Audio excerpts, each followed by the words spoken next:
Babam,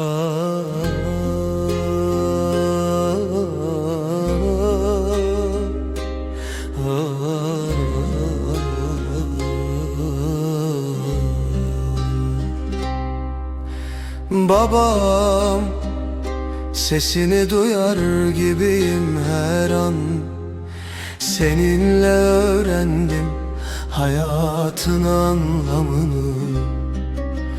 Gölgen hep üstümde, yolumu aydınlatan.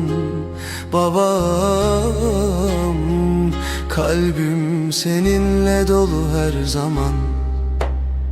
Senin öğütlerin bana güç verdi. Zor günlerde seninle dimdik durdum.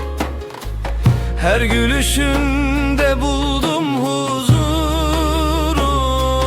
Babam, senin sevgin hiç bitmesin. Uykusuz gecelerde aklım seninle.